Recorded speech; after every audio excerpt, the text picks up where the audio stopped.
It's time to move on to Compas on the LA.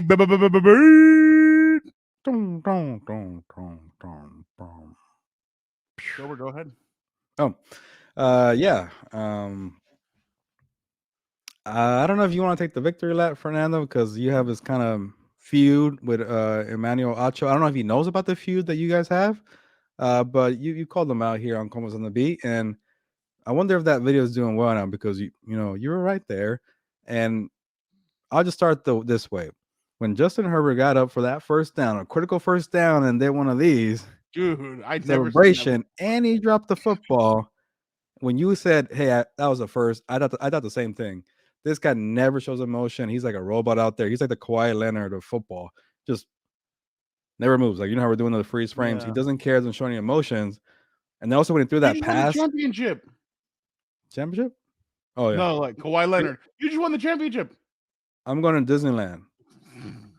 But when he threw that pass to Keenan Allen, that crazy pass, and they both pointed at each other, that's like, man, we're clicking. And that's the Justin Yeah. Herbert of last year, the Herbert from his rookie year. What a coincidence. Keenan Allen's healthy, Mike Williams is healthy, now he's doing well.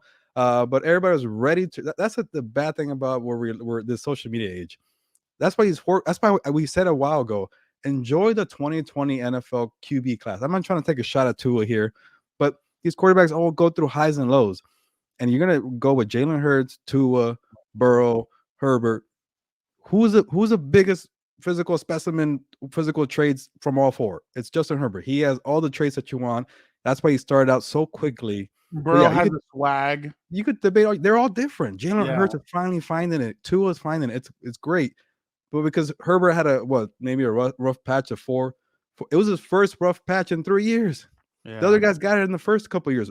Burrows don't really have it. It's crazy. It's kind of crazy to think. But he went through the Yeah. injury. But everybody goes through highs and lows, and I was just kind of like, all right, quiet with this freaking debate. Acho put the flames on it. It got out of control. People were trying to write off Herbert. There was a story from Football Outsider saying Justin Herbert's not that good, and then this is the week. Suddenly, he's really good. So that is my takeaway. That is a Herbert that I know, that I'm familiar with from the last 2 years. He finally went through his rough patch. It was bound to happen, and it happened. Now, please just quiet down. He's still Herbert. And the crazy part is it was a rough patch in the sense of you lost your it's crazy to think that now it's illegal to enjoy not enjoy for a quarterback to have weapons. Like all of a sudden everybody's like, well, he got his weapons back, so obviously we expect this. I'm like, oh, so now we're just moving the goalpost again for this guy when like Tua's had his weapons. Burrow's kind of been in and out this season. Like Jamar Chase has gone down. T. Higgins, like each guy has kind of gone through a rough patch of it. But the thing is, every quarterback, and this is what I was talking with a former NFL receiver last night. And I said, every quarterback has to go through a rough patch where you don't have your receivers. I saw Phillip Rivers, and I think it was 2012. Vincent Jackson is gone. Antonio Gates gets hurt most of the season. It was rough to watch Phillip Rivers for the first time not have weapons and him have to rely on guys like Michael Spurlock, like Denario Alexander, like these guys that nobody knew anything about.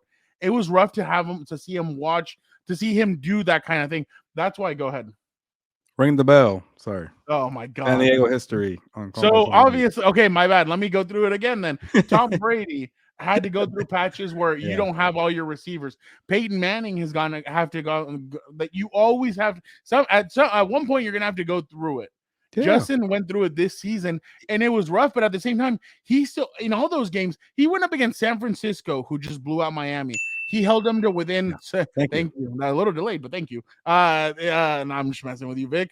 By the way, we have Vic, the producer, back. So excited to have him back. Definitely excited to have him manning the machine again, so that Gilbert and I can just talk and not have to worry about all the banners. So, but definitely excited to have Vic back.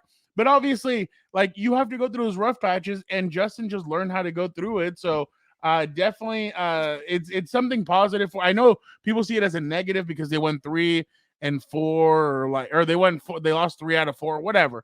But it's something that Justin needed to learn from. And now that's why he's able to use guys like Joshua. He's gotten comfortable with Joshua Palmer during that time. He's gotten comfortable with other guys, but definitely interesting to see moving forward how Justin fares, especially with having Mike Williams, 6 receptions, 116 yards, one touchdown. He couldn't be stopped last night or Sunday night. But Gilbert, I'm still kind of on a high over Baker Mayfield and the way that Rams game ended. I mean, it was honestly fun to watch. I was with Eric Williams yesterday, and he said, "Man, that game was so boring for 3 quarters." And you're like sitting there, and you're like, "When is this going to be over?" And then the fourth quarter just lights like the game just lights up. So definitely a lot of excitement over the last 2 games that have happened in LA, but definitely excited to see what Baker Mayfield does moving forward. A little concerning, obviously, about the Raiders, just because it seemed like they were riding a 3-game high. They were doing so well, and I don't want to say they overlooked the Rams, but maybe they might have a little bit. Like I thought it was going to be a blowout. I thought it was going to be 31, like 14, like it was just going to be bad. But the Rams were able to hold on, and that's what I had when we were breaking it down on House of Horns. I'm like, hey, these guys are tough. I mean, the Rams aren't going away. Their defense is playing hard. They played Kansas City hard. They've played other teams really hard on defense. So definitely interesting to see. But I can't wait to see Baker Mayfield and you in Green Bay on El Fútbol por el lunes en la noche on Monday Night Football with thank you for Vic, the producer, for sending us the weather report. It is supposed to be 4 degrees Fahrenheit that night. Yeah, it's supposed to be at night. But you're gonna look like Biggie Smalls. You're gonna look like all these coats and stuff. I'm gonna have. You're gonna be like the guy. You're gonna be like the Jamaican guys in Cool Runnings going through the airport with all your jackets and even your bag. I'll say this: when I've been dreading this Green Bay Packers road trip since the schedule came out, because I'm like, how am I gonna get there? How cold's gonna be? It's in December, but I never expected to cover a Baker Mayfield games with him starting for the Rams. So nice little twist there. I'll figure it out, just like Baker Mayfield figured it out on Thursday Night Football. Fernando, again, thank you for filling in for House of Horns and doing that post game show. But that kind of came. What was that? It was my honor, Captain. Thank you, sir.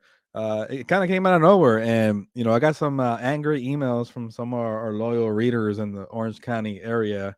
Because maybe I didn't do the story justice because it came out of nowhere. It was a random game on Thursday night with 2 losing teams and a 6-game losing streak for the Rams, and it was 16-3 5 minutes ago in the fourth quarter, and it was a boring game. Besides Baker making that entrance, that was like, okay, let's do it, because everybody's like, John Wolford, come on, don't put John Wolford in. So it's kind of like a little deflating at the beginning, and then he has his helmet on the second drive. Excitement, threw it to Van Jefferson in the first pass. And then it was just a boring game between 2 bad teams. And I was like, so I started writing the story a little negative. And when it said, my deadlines, I complain about that all the time. It was a quick adjustment, quick tweaks, maybe fair criticism. Your boy got buried here by some people in Orange County, but it's okay. They're loyal readers. But I want to say I do agree. It was a very memorable game that came out of nowhere. But one of the emails that I got said it's compared to the Miracle on Ice, and I'm gonna say slow down a little bit there. But other than that, they were right because that story, But those really are like the people that sit on the couch and go, I could have caught that. Oh, I would have read this. I would have done that. Like, get out of here. Stop. Like, they don't know what it's like to face that deadline late at night, especially with the game. The game keeps on going, and you're kind of waiting for the game to be over because you need to go down, get quotes really fast, turn those quotes around, and then and you have to turn those quotes around, put them in your story, and then send it in. So I mean, it's like those couch potato coaches and GMs and everything that I don't know. I'm not a fan of that kind of stuff because obviously it's like those people that say, oh, I can do that too.